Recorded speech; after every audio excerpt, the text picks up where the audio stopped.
Gurazala MLA కాసు మహేష్ రెడ్డి మీడియాతో మాట్లాడుతున్నారు. Live చూద్దాం. దేశానికి కొమ్ముగాసే ఒక సీఐని తీసుకొచ్చి అక్కడ నియమించారు. నియమించిన వ్యక్తి ముందే పాల్వాయి గేట్లో రిగ్గింగ్ జరుపుకోండి, కొట్టుకోండి అని అభయహస్తం ఇచ్చాడా సీఐ? ఇవన్నీ తెలియని విషయాలా ఏంటి? అందరికీ తెలుసు, బహిర్గతంగా ప్రజలందరికీ తెలుసు. కళ్ళు మూసుకుంది అధికారులు మాత్రమే. ఈరోజు ఏదో ఒక కలెక్టర్ని ట్రాన్స్ఫర్ చేశాం, ఎస్పీని సస్పెండ్ చేశాం, దుమ్ము దులుపుకుంటే ఆగదు. ఖచ్చితంగా ఈ ఇన్సిడెంట్స్ మీద చివరిదాకా పోరాటం చేస్తాం. మళ్ళీ న్యాయం జరిగే వరకు పోరాటం చేస్తాం. ఎవరెవరు అధికారులు దీని మీద ఉన్నారో కూడా తేల్చాలా. హైకోర్టు ఒక ఆర్డర్ ఇచ్చి అక్కడ పోలీస్ ప్రొటెక్షన్ పెట్టమంటే ఎందుకు పెట్టలేదు? మీరు అనేది వ్యాలిడ్ పెట్టాలి కదా. పెట్టుంటే ఈరోజు ఇది జరిగేది కాదు. అసలు ఏజెంట్లను లాగేవాళ్ళు కాదేమో, ఏజెంట్లను కొట్టేవాళ్ళు కాదేమో, ఈవీఎం పగిలేది కాదేమో. గతంలో పగలలేదే, గతంలో ఎప్పుడూ జరగలేదే. ఇదే రామకృష్ణారెడ్డి గారు అక్కడ ఇది 5వ సారి పోటీ చేస్తున్నాడు, 4 సార్లు పోటీ చేశాడు. ఏ రోజు కూడా ఒక ఈవీఎం పగలగొట్టినట్టు, పోలింగ్ రోజు హింస చేసినట్టు లేదే. ఈరోజు ఎందుకు అక్కడికి పోవాల్సి వచ్చింది? సరే, చేశాడా చేయలేదా నిలకడలో తెలుస్తుంది, కోర్టులో పోరాటం చేస్తాం. బట్ అసలు ఆ ఘటన వచ్చే అవకాశం ఎందుకు వచ్చింది? ఏజెంట్లను ఎందుకు లాగాలి? ప్రొటెక్షన్ ఇవ్వాల్సింది ఎవరు? పోలీసులు కాదా? యంత్రాంగం కాదా?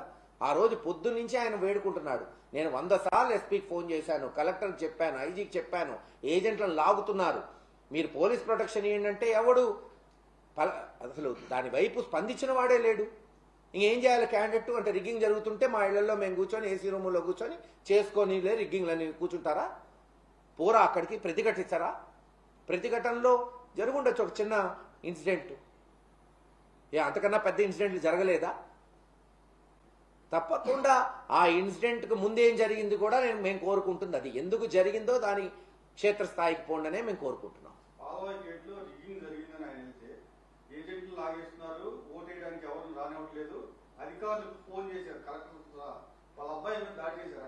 అవును, ఎమ్మెల్యే సెక్యూరిటీ ఉన్న ఎమ్మెల్యే కార్ల మీద దాడి చేస్తున్న వీడియోలు కూడా ఉన్నాయి. ఇంకెందుకు, నేను కొత్తగానే స్పాడు ఆడోళ్ళని గంగమ్మ గుడి నుంచి విడిపించుకోవడానికి మేము 100 మంది పోతే మా మీదకి కార్లు ఎత్తుకొని వచ్చారు. ఏం చేస్తుంది పోలీసు? ఓకే, మేము కూడా రెడీ, డి అంటే డి అన్నాం, బయటకు వచ్చాము, అది వేరే విషయం. గొడవ జరగలేదు, లక్కీ సద్దుమణిగింది. జరుగుంటే మరి పోలీసు కదా ఆడవాళ్ళని తీసుకెళ్లి 20 గంటలు పాపం బీసీలు యాదవరాజులకు చెందిన ఆడవాళ్లు గంగమ్మ గుడిలో 13వ తేదీ 6 గంటల నుంచి 14వ తేదీ 2 గంటల మధ్యాహ్నం వరకు టాయిలెట్లు పోకుండా, నీళ్లు లేకుండా, తిండి లేకుండా ఉంటే ఏం చేశారు? అది ఎలక్షన్ కమిషన్ బాధ్యత కాదా? ఖచ్చితంగా ఎలక్షన్ కమిషన్ వీటికి సమాధానం చెప్పాలి. చెప్పలేము అంటే వైఫల్యం చెందినట్టే.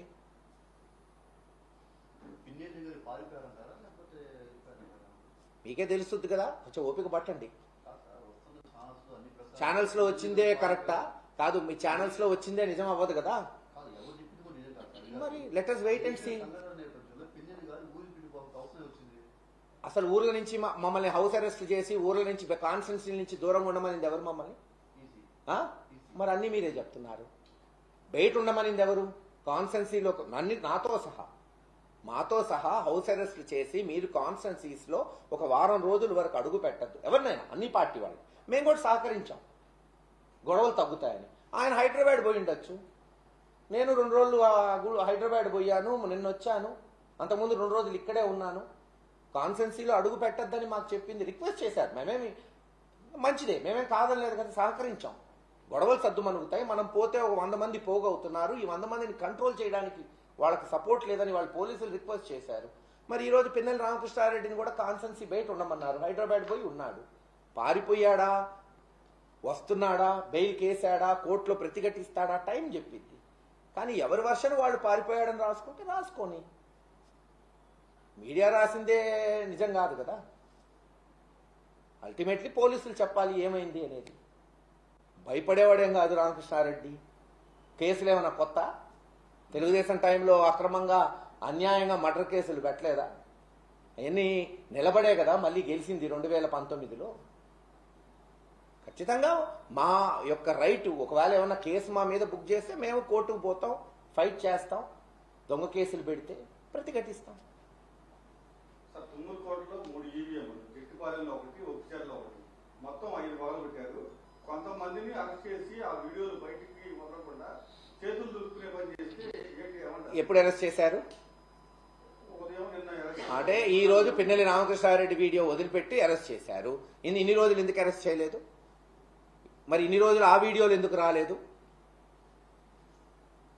పిన్నెల్లి రామకృష్ణారెడ్డితో పాటు వాళ్ళకి చూపెట్టాలని ఏమన్నా ఇదా? అటు కూడా ఒకరిని అరెస్ట్ చేస్తే ఇది అన్నట్ట. ఆ వీడియోలు ఎందుకు బహిర్గతం చేయట్లేదు? అది కూడా చేయండి, తప్పేముంది. ఒక వీడియోనే కలెక్టర్ బహిర్గతం చేస్తాడా? కలెక్టర్గా చేసుంటే నా తెలియదు ఎవరు చేశారు. ఈ వీడియో ఎలా బయటకు వచ్చింది? ఎలక్షన్ కమిషన్ ఇవ్వందే బయటకి రాదు. మీడియాకి ఇచ్చినప్పుడు అన్నీ ఇవ్వండి. ఇదిగో వీళ్ళు చేశారు మీరు అన్నట్టు అనేక మంది మీద కేసు ఉంది కదా, అన్నీ చేయండి. అలాగే ఆ ఇన్సిడెంట్ జరగడానికి ముందు జరిగిన ఇన్సిడెంట్స్ కూడా అవి కూడా వివరించండి జనానికి. ఏజెంట్లను లాగారా లాగలేదా? పోలింగ్ బూత్ లో ఉన్న కెమెరాలు చూపెట్టమంటున్నాం. It's are right. అందుకే మేము డిమాండ్ చేస్తున్నాం. యాజ్ అ ప్రిన్సిపల్ పెద్ద అపోజిషన్ పార్టీ వాళ్ళు అడగచ్చు, యాజ్ అ రూలింగ్ పార్టీ మేము కూడా అడుగుతున్నాం ఈ రోజున. ఆర్ వీఆర్ క్యాండిడేట్స్ నా. రూలింగ్ లేదు, అపోజిషన్ లేదు, మేము క్యాండిడేట్లకు చూపెట్టాలి కదా. సో ఖచ్చితంగా ఎలక్షన్ కమిషన్ అన్ని వీడియోలు బహిర్గతం చేయాలి. మేము చెప్పిన గ్రామాల్లో రిగ్గింగ్ జరిగిందని మేము ఆరోపిస్తున్నాం. జరగలేదని ప్రూవ్ చేయండి. 7 గంటల నుంచి 4 గంటల వరకు 5 గంటల వరకు ఏం జరిగిందో అది చూపెట్టమంటున్నాం. అంతే మా డిమాండ్. ఓకే.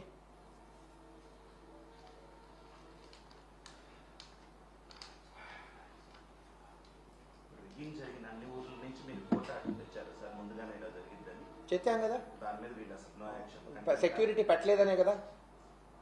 ఇప్పుడు కొత్త గణేష్పాడు నేను ఎలక్షన్ కమిషన్కి పెట్టాను. ఎలక్షన్ కమిషన్ చెప్పింది పెట్టమని, వీళ్ళు పెట్టలేదు.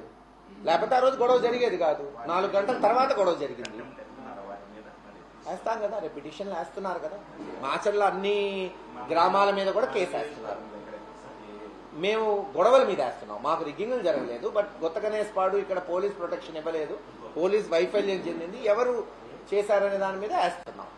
మాచర్లలో మటుకు రిగ్గింగ్ జరిగిన వాళ్ళ మీద కోర్టులో వేస్తున్నారు. ఆల్రెడీ ఐ థింక్ ఫైల్ అయిందో ఫైల్ అవుతుందో.